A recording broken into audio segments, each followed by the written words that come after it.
Hey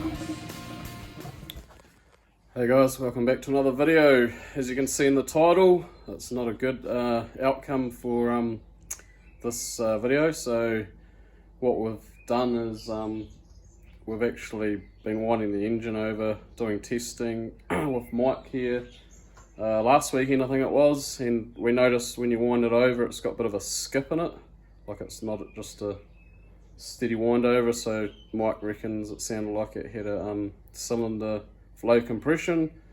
So this morning Trent and I did a compression test, and yeah, sure enough, cylinder 4 is only 80 psi and all the rest of the cylinders are 145.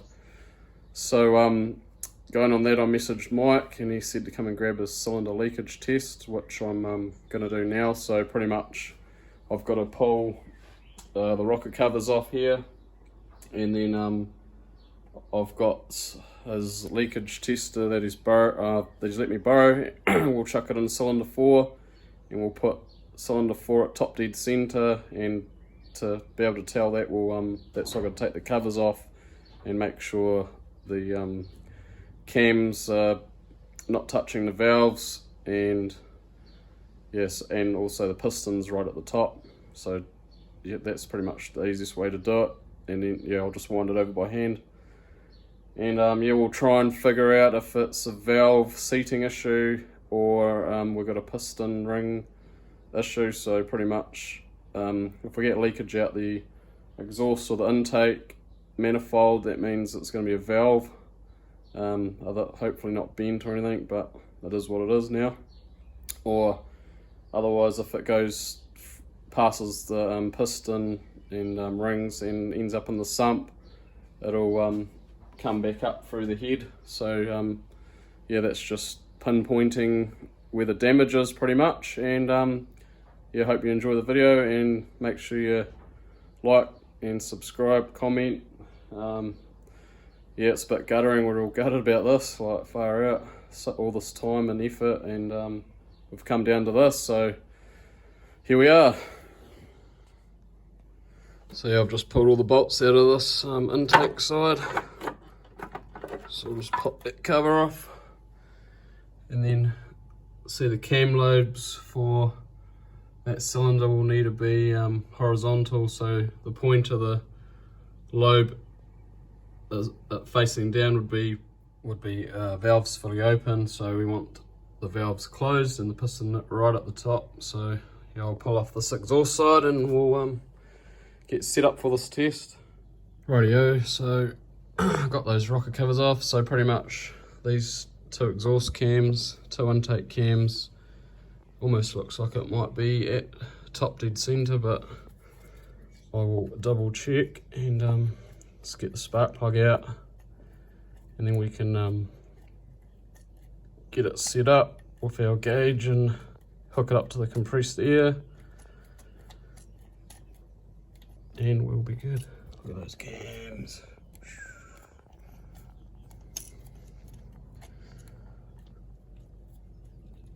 Oh man, spark plugs are still loose from before.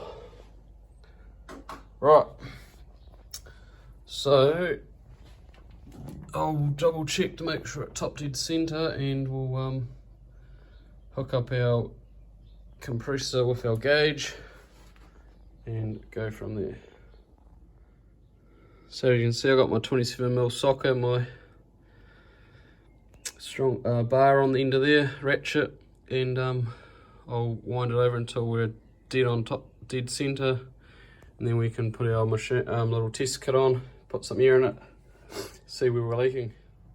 So as you can see, the intake lobe, exhaust lobe are horizontal and not touch, well, they're not pushing down on the valves, I should say. I've checked the piston just with a torch, and yeah, it's right up the top. And as you can see, other lobes are starting to open, valves over here. Yeah, so I'll hook up our tester and see what we get. Stay tuned. So here's our fitting that we'll put into where our spark plug is. It's got an O-ring there, seals on. Pretty much just the same as a compression tester. kit, but just more in depth on pinpointing where you're getting issues. I'm gonna have to drop the camera to do this. Right, so I've set up our tester here. So this gauge on the left is from our air compressor. This gauge on the right goes to a cylinder, so these two should come up nicely at the same rate. And if not a good test, then obviously our cylinder will be slower, and then that's how you work out your percentage.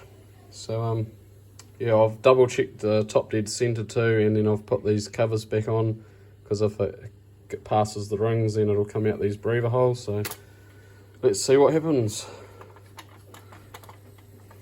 As you can see, it's bad already. Look at that, wow.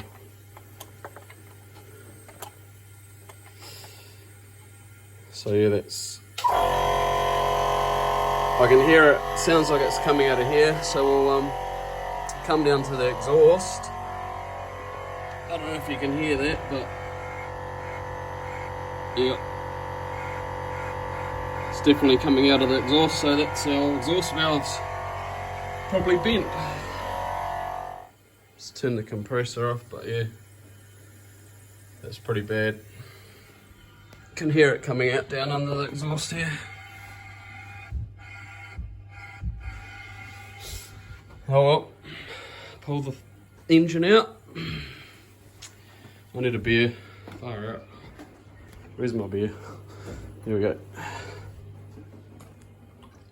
So that concludes our test, and yeah, not good exhaust valves. So yeah, we'll be pulling the engine out. Hopefully there's no damage in the engine, because if you remember, we had a turbo we found, the impeller was damaged, and maybe something's gone through the engine, who knows. So we'll find that out once we pull the engine out and strip it down. We've had a whole bunch of subscribers too lately, so cheers for following on board. We've been to quite a few events lately. It's been awesome meeting a lot of you guys, and yeah, hope you continue to follow. Try and make as much good content as we can. But yeah, cheers guys.